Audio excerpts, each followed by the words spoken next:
Hello, my name is Chris, and I have been suffering from eye floaters for 6 years now. And finally, I have taken a decision to go ahead and do a surgery, which is a vitrectomy surgery. And I would like to record a, let's say, recovery vlog. And the reason for that is I appreciated other people doing the same thing. And over time I have watched their vlogs several times before I managed to take my decision to actually go ahead. But this decision is not for everyone. So before I go any further, I would like to say that I'm not a doctor, and I'm gonna talk about a lot of things I have discovered and during my time of research. And I would suggest you do your own research and do not rely on anyone's particular opinion, doctor or not. I did found misinformation and misleading statistics all over the internet, and I will talk about them at large because I wanna basically cover my recovery in steps. And since I'm home and not doing much, I'll take the opportunity to probably go back. I won't be able to say everything in one go. So I might remember, so I'll do my best to be as consistent as possible, and maybe people in my position will appreciate my experience, and they will have a bit more information. I'm not suggesting you should go and book a surgery, because that's not what I'm about today or after this. Is just presenting information, personal conclusions, and experience. And if I can help other people, I'm happy with that as well. I should have started this vlog yesterday because that was the day before surgery. I had surgery this morning. It is 3 o'clock in the afternoon and the surgery was 9 o'clock in the morning. And it is a vitrectomy floaters only. Many people have different kind of floaters. I'm not gonna go I don't want to talk about what floaters are and what vitreous is and what vitrectomy is, because I'm assuming if you reach this video you already done that research. But let's, for the sake of the argument, I'm gonna quickly is, once you have the eye floaters, which are basically portions of the vitreous, which is the gel inside your eye, they clump together and they become opaque, and they're disturbing the vision. I've been suffering that for 6 years, and reading the internet, it says that the coping average is about 2 years. I've done 6, so I think I've done more than I could possibly take. And since these floaters are very distracting in my life and affected the quality of my life, despite the fact it didn't prevent me to do anything, but constant distraction of floaters in front of your vision is not annoying as other people are trying to say and describe, especially people who have no idea. It's basically torture. It's debilitating. I would use word debilitating and torture. Now there's other people with less floaters. I don't know what others are feeling, but to me was torture. I'm very, very reluctant to take any surgeries, like probably most of us are. So it took a long process for me to accept the fact I'm gonna do surgery and I'm gonna do anything about it.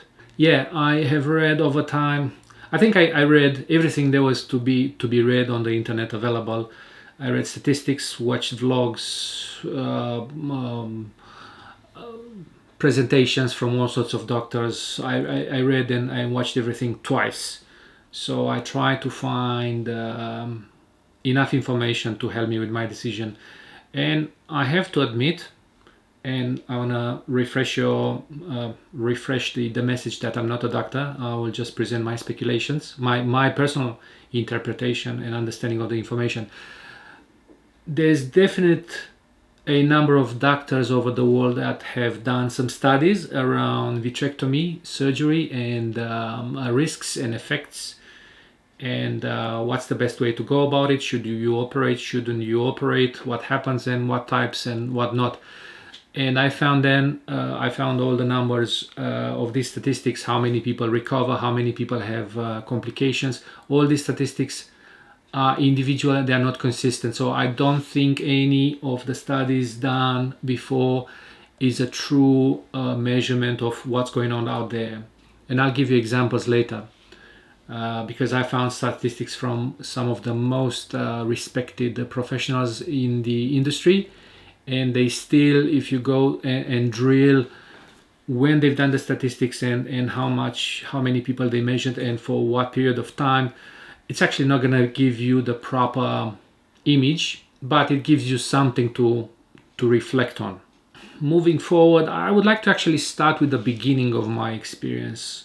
Probably 6 years ago, I discovered, after a long, stressful period of my life, I discovered a floater in my right eye, and it actually bothered me, but didn't bother me enough to actually go under the knife. So I've done everything I could do to get rid of it. Went to optometrist. At the point in time, I didn't know anything about it. So it took me a while to understand what the floater is. Optometrists realize that you're not talking to the right people, for asking for the right people to advise. They're there to sell glasses and nothing more. 2 pairs for the price of one and all that crap. I went to a ophthalmologist, and the first ophthalmologist I've seen, recommended YAG laser surgery, and I actually have done that and unsuccessfully, unfortunately. Not only unsuccessful, but I think I've done, I don't know, 6 sessions of lasering trying to catch that floater, and nothing happened, despite the promises of that particular doctor that, oh, everything is going to be fine, I'm going to zap it off and you're going to be happily ever after. That didn't happen. So at that point in time, I lost complete trust in YAG laser surgery. Now, I've seen YAG laser surgeries on the internet, and they seem to be efficient for some particular floaters, but in my case, it didn't happen. So I have a reasonable understanding of optics and all of that, so I couldn't understand how he can actually point to the floater and zap it. He did zap something, but always the floater came back the next day, which was quite frustrating. So I gave up to that idea. And to me, laser is just didn't work. It may work for other people, but for me, it was a big disappointment. Anyway, that was probably 5-6 years ago. Since then, the number of floaters slowly increased, and the type, I don't know which is the original floater anymore. Was because apparently hopefully this morning, they disappeared in my right eye. Left eye is still full of floaters. So, as some of you probably understand, probably experience, all these floaters are going in all the directions. There are dots and strands or patches, and the most bothering ones I could find is not necessarily the opaque ones, is the clouds that actually come into your vision slowly, and basically they stop what you're doing and interfere with you, whatever you're doing, reading or working or whatnot. And despite the fact you move your eyes around, they will go, but they'll come back, and this is 24/7. Again, torture. Even if I have my calm voice right now, it's freaking torture. It was freaking torture, and hopefully won't be from now on, at least in the right eye. So going back, YAG laser didn't work, and I actually had to accept that I'm going to live with floaters all of my life. But because they became worse and worse and worse, there was a point that I said I couldn't take it anymore. I tried everything, as in ignoring or philosophically or some sort of you take all these advice that don't focus on the floaters, focus on the positive, don't be bothered, all of that crap doesn't work. It just doesn't work, and I believe I'm a strong spirited. I can ignore a lot of crap, and just going under the knife was basically the last resort. Now I want to share with you my position, because I believe some elements are misleading, including of the fellow sufferers, which classify this surgery as obviously with potential risks. Some of the risks are no risks, some of the risks are guaranteed, and I would not classify that as risk. So basically what I'm trying to say is assessing what could go wrong and what would be the benefit for such a surgery. Obviously the biggest risk is loss of sight, which reading everything, it doesn't seem to be a very high risk, so it's something that you can live with. And the loss of sight comes from basically infection and maybe a chain of unfortunate events that can lead you to the vision loss. So having said that, I went with those numbers that you find on the internet. 1 in 1,000 or 1 in 2,000 will have an infection, endophthalmia. I can't pronounce it correctly. So that's the worst thing that can happen, which is infection. And taking into consideration the fact that the modern procedures are designed to prevent that. That means you get an injection in the eye with antibiotics, and you have antibiotics drops for a period of time. Let's say that risk, I put it on the side so I could basically accept the risk. The following and the major risk is developing a cataract. And here I wanted to say something, because this is not a risk, this is a guarantee, and I think everyone should know that. If you read only the good side, that it's possible not to have one, you have to assume you're gonna get one sooner or later. My doctor told me it's not a question if, it's a question of when. And the question of when has some aspects to it. In my understanding, and after all my research, cataract will develop because people believe so. So let's not take these things for like granted. It's estimated, it's opinionated, if I can say that. So people believe, and when I say people, I think doctors believe that it's something we do to the oxygen. Oxygen will oxidize, or something will transform the natural lens, and the oxygen comes from the retina. So there's few ways, or few I guess directions of thinking. One is, and if you do as much as research as I do, you will come across a few names. And one is Dr. Sebag, has done a lot of research and promotes and believes that doing just a partial vitrectomy, which is basically you're not taking the whole vitreous out, you take only the core of it, will reduce the risk. Let's call it risk. I still don't believe it's a risk, but will reduce the cataract formation. At least the time it will either delay it for a significant period of time, which you want to consider for years, I guess, or not at all. Now I haven't taken this approach because in my opinion, I mean, if you think about it, it does make sense. So let's say it's correct. So if you take everything out, if you take all the vitreous gel out, all the oxygen from the retina will go into the newly filled cavity of the eye, which is with water, and it will be replaced by the body with, I don't know, natural tears, I don't know, something, and it will penetrate all the layers or whatnot, and it will end up being on the lens, and it will make it cloudy. So it does make sense. So if you, I can say that because I know someone who had retinal detachment, and that person was actually forced to do vitrectomies in both eyes, and I'm pretty sure at that point in time he had no vitreous left. He has developed cataract within 2 weeks, and to me 2 weeks is probably not something you can chew on, but the 2 weeks is the fastest I've ever heard, and it makes sense. So in this case, it makes sense. The more vitreous you leave inside, the more time it's going to take the oxygen to reach the front of the lens, and the cataract will develop later and later in life. If maybe, I don't know, I'm not there, so I can't tell what's the best case scenario. Developing a cataract, maybe never, I don't know, maybe someone dies before they develop it, I don't know.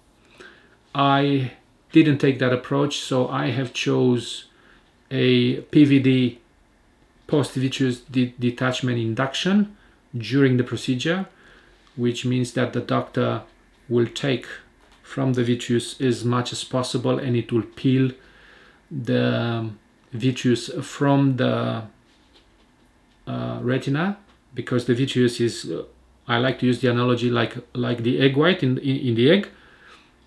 It sticks to the walls of the eye, and if you peel it, you have to peel it. It's not just it's just not free. It's stuck to the surface.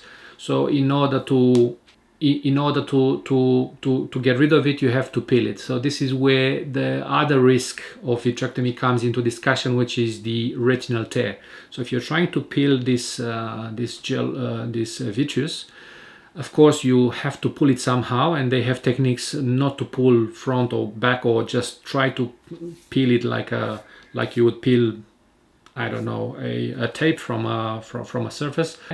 But this is the second risk, biggest risk, and it is a risk because it may or may not happen. So I would classify it as a risk.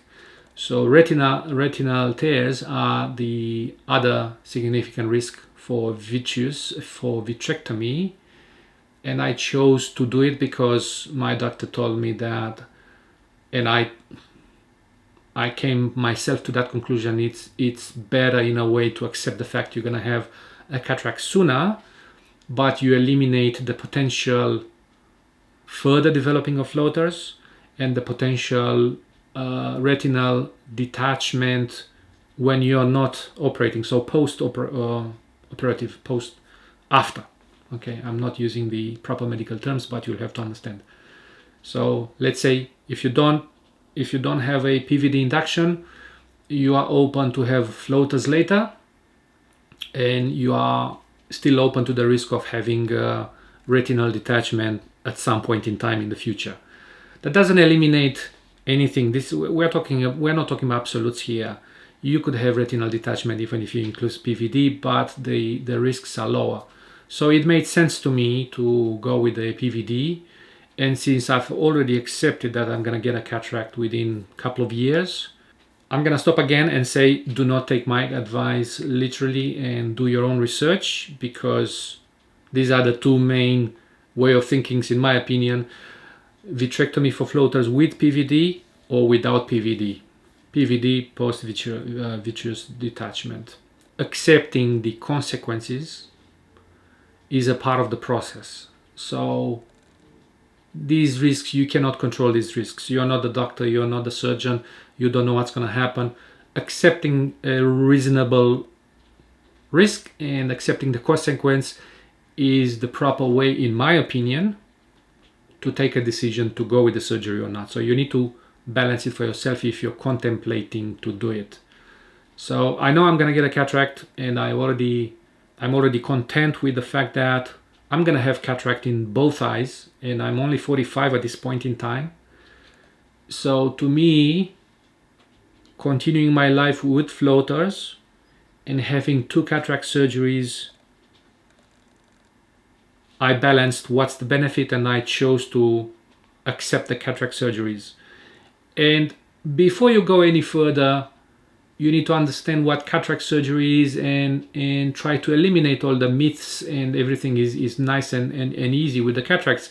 Because once you get a cataract, you have to obviously operate it. Everyone says it's a standard procedure, everyone does it. Well, I think you need to consider that as well, because once you go onto this path, there's many things that can happen in your life. Ideally, you get cataracts, you get replace them with plastic implants or whatever, the artificial lenses, and that's the end of it. But that's not the end of it. And these are the questions nobody answers unless you actually read and read and read. You have another percentage of people that will develop a second cataract, which has a solution as well. It will be zapped. I'm not going to go through that. So it's called postcapsular opacification, and it's treated easy with a laser. It's all good, and everyone says, yeah, that's a solution for that. But every time you touch the eye, you are basically creating damage. And the more damages you have, the more problems you're going to have. My biggest concern is assuming that I'm going to get cataracts, assuming that I'm going to have lenses, artificial lenses implanted in both eyes in the next 10 years, maybe 5, I don't know. Nobody can tell me that, or nobody can tell you that. Artificial lenses will sit in some natural bag. So you need to do your study on cataract before you choose to get rid of floaters, because that, I think it's a must. The most scary part for me would be to have artificial lenses dislocated and fall into the eye. So you have an object which falls into the eye, you can lose the entire structural integrity, what holds the lens. There's many things can happen further and further and further. But obviously nobody talks to you about that, because no doctor will tell you what could go wrong and how many things can go wrong after one thing goes wrong. So they're not going to tell you that. You need to understand where you're going and what's the potential. Of course, the risks are lower and lower and lower, but they're there. In my opinion, the trip to lose the vision completely, it's a long trip. So it has to have many things going wrong, one after the other, in order to lose your eye. So that's one thing that actually gave me comfort and enough confidence to go ahead and actually start this journey. This is a journey, and this is probably one of the 4 surgeries, at least I counted, which would be the best case scenario. So surgery number 1, you get rid of the floaters.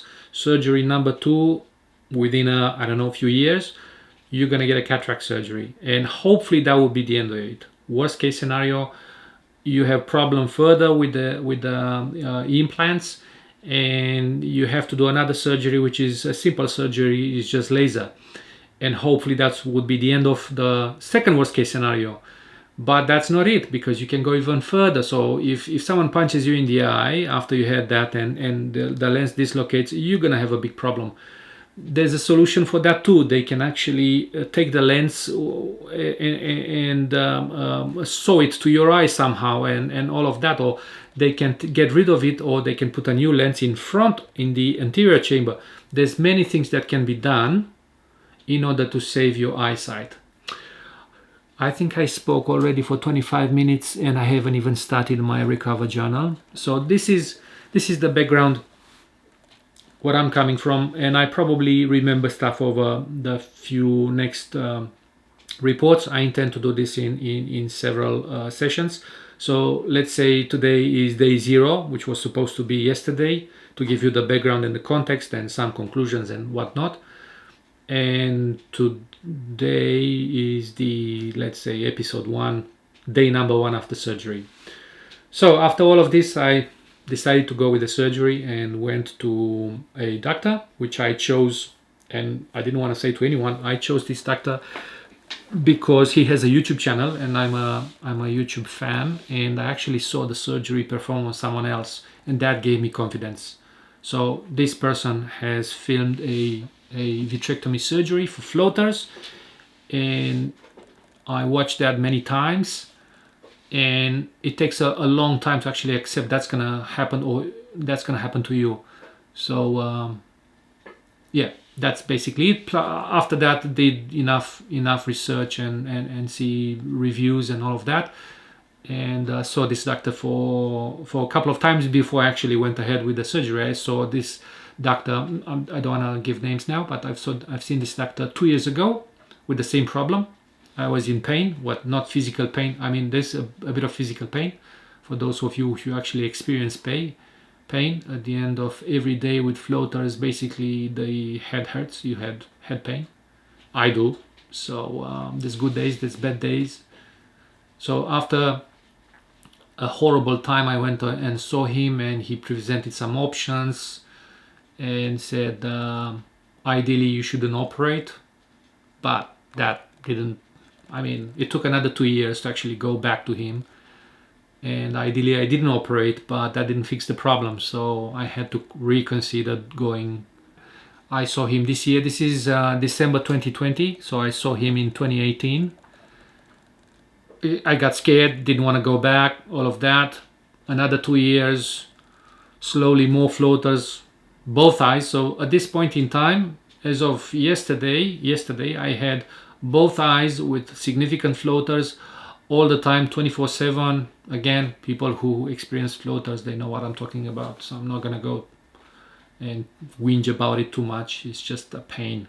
And I booked a surgery a few months ago, came back at home, and 2 weeks before the surgery I panicked and I canceled the surgery. So just that should tell you that I didn't take anything lightly. It took a long time to consider. And finally, the horrible experience came back. I forgot about that, so I had to train my mind to accept all these potential negative consequences that, but because there's so many people doing cataract surgeries, I said, okay, you know what, I would like to trade my reasonably good vision, normal vision, so I don't have significant issues with my eyes. Of course, I'm getting old, so it's getting a bit blurry, but I have glasses. So I'm giving away a healthy, reasonably healthy status of the eyes to exchange for a cataract limited loss of how they call it, natural accommodation. So for those of you who know a little bit about cataracts, you basically fix your vision. You're not going to be able to focus anymore. You either choose the distance and you see clear in the distance. Let's say clear, I don't know what clear means anymore, but let's say you see clear in the distance and you need glasses for reading and close. You're going to lose the ability to focus. And you either will be able to see in the distance or short or medium. I don't know, I'm not gonna go there, but definitely you're gonna lose some abilities. So that's the trade-off, that's the compromise. Anyway, 4 o'clock, I've been speaking for half an hour, and the surgery was 9 o'clock. Everything was fine. I have been a little bit nervous during the week to go ahead, not to go ahead because the decision was taken, but half nervous, half enthusiastic, because there's light at the end of the tunnel. So I don't have to get I will lose the floaters, which is amazing. And I already know I'm not gonna lose the floaters completely. So I guess this is a personal approach. Whatever your expectations are, you need to be very careful, because if you expect a floater free vision, you're not going to get it and you're going to get disappointed. So I guess everyone is different, so your expectations are yours and you need to manage them, in my opinion, realistically. So I don't expect a perfect vision anymore. I don't expect a completely floater free, but I expect clean enough not to bother me every single day and just to stop what I'm doing every 5 minutes. I guess that benefit for me is worth every effort I'm gonna put in. Okay, when presented to the doctor this morning, I spent about 3 hours in the surgery. I didn't feel any pain. There was no pain.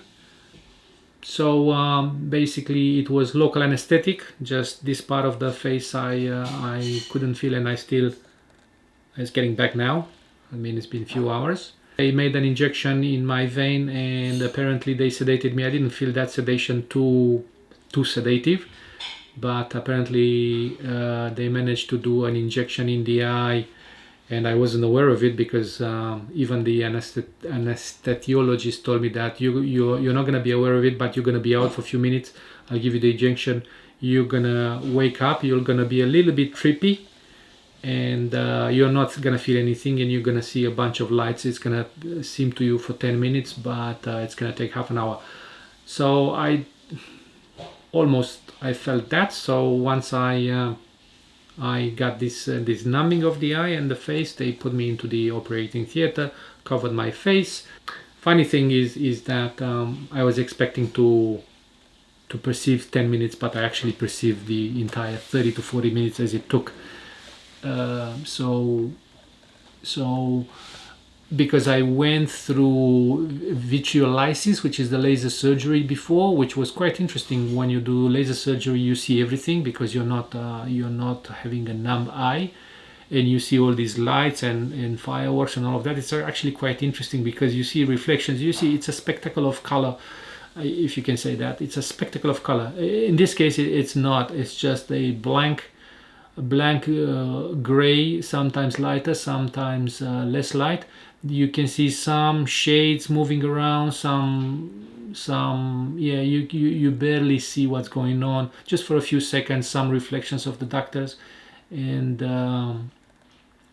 just for a few seconds, but I could hear them very well. I was completely aware what's going on. Didn't have a problem. There's no pain, no nothing. No discomfort. Of course, you're in a operating theater and things happen, and they're happening. So yeah, the doctor's talking about the personal lives and stuff, and dogs and kids and kindergarten, which I didn't mind. And sometimes the doctor will ask for this and that and give this, that. I had a moment a bit nervous when all this chatter has stopped, and I noticed some you can actually hear these instruments around your ears, because I would suggest you go and watch some vitrectomy surgeries, because there's plenty of them on YouTube, so you know what's going on with the 3 points and vitrector and all of that stuff. So I could hear all of that, and the doctor told me before that if there's any problems, we'll address it on the spot. So because they shut up and nothing happened, and I noticed some laser sounds, I said, okay, they must have had a tear and they are operating right now. I became slightly concerned, but I had to ignore it because there's nothing you can do. And at the end, the doctor told me that everything went well. He had to use the laser just to ensure some of, I can't remember exactly the word, but there was no tears, but some elements were beginning to move. I don't know. So he did use the laser. One thing that didn't go as per the plan, I was expecting not to have any sutures, because again, if you do your research, the 25 gauge instruments, which are not supposed, you just pull them out and you don't need any sutures. But I do have 2 sutures because the explanation was that my eyes are thin. Anyway, I won't debate that. I don't know, whatever, it doesn't matter at this point. I have no concerns. There's sutures, and before this 25 gauge, people used to do vitrectomies with 23-20. Do your research, see what that means. Is the size of the needles and the trocars and all of that. So okay, I'm gonna, hopefully there's no issues with that. So yeah, surgery went well. Didn't feel much after that. About 10 o'clock I went out and I'm home, and I have no issues at this point. I have no pain. Obviously I have a patched eye. And the one thing interesting I wanted to talk about is this air bubble that people talk. Well, it is a thing, and I've seen other people having significantly larger air bubbles left in the eye. Mine is very small. It's just like a small coin. I can see it down. It doesn't really bother me. It's not up. But if I look this, I can see a very dark circle, very small, which is good, because if you have, again, whatever I read on the internet, doctors leave a big bubble of gas when the retina has been treated, and you need to keep it under the pressure with this air bubble. So if you have a retinal detachment, they leave a big bubble after they fix everything with laser, and you have to face down for, I don't know, a week or 2, which is quite painful, I would imagine. and yeah, you are limited with this. But mine is very small, so the doctor told me that I will have it off in 2 days. Again, reading the internet, expectations. So I'm expecting more than 2 days, but anyway, not a biggie. I was expecting that. I'm happy. It's actually much smaller than I was expecting again. Yeah, so I guess that's it in a nutshell for today. So day one, they gave me drops, and they gave me some codeine, some Panadol, Panidine, and gave me instructions. I'm supposed to take the patch off tomorrow morning, which is 24 hours after the surgery, have a check and have a conversation over the phone with the doctor. If there's any issues, he might see me, but it's weekend, so preferably not. But I will have a follow-up over the phone, and I'm pretty sure if there's any issues, I'll send him a photo with the phone, because we can do these days, and we'll take it from there. Otherwise, I have an appointment next week, so it's 3 or 4 days after. He's going to remove one suture. I'm not sure how that's going to go, because yeah, that's an instrument over the eye and taking some suture, which is like a small thing that holds a hole, and there's another one which was supposed to dissolve by itself in a few weeks time. So not too concerned at this point about that, but anyway, I didn't expect those things. So I guess that's it for today. 40 minutes of talking overall, and as I will remember things, I will probably bring them up in the upcoming vlogs. And yeah, I hope that this can help other people as well, as the others have helped me, in at least knowing that you're not by yourself and there's other people with similar floaters. Just because it pops up in front of me, I have YouTube in front of me. Before you go and do surgery, one interesting I discovered, there's this guy, Dr. Eye Health, and he pointed out to a recent study as of 2019 or 2020 that has been done somewhere in Asia, I can't remember. And apparently, if you suffer from floaters, you can eat pineapple. Pineapple has a bromelain chemical component, which helps with the dissolving gels. So do your research, and apparently this study says that if you have pineapple for 30 days or 60 days, your floaters, some of the floaters will be gone. Now I didn't test that theory, but I watched other vloggers doing the test and failed. But I think there's some merit to it, because some of the participants of the study said they got rid of the floaters. I wouldn't get my expectations high. However, if you're struggling, I think you can give this a go. Maybe, you don't know. I usually don't believe in these things, but it's enough data to actually, it doesn't hurt if you eat pineapple for 60 days. Maybe, at least some of the vitreous will change consistency, and maybe it's a good thing. I don't know. I just wanted to point it out because, yeah, it just popped up, and I remember thinking about it and doing the research about it. Anyway, I seem to talk too much. So I guess I will see you tomorrow and see how I go. And yeah, if I remember something, I'll bring it up. See you tomorrow.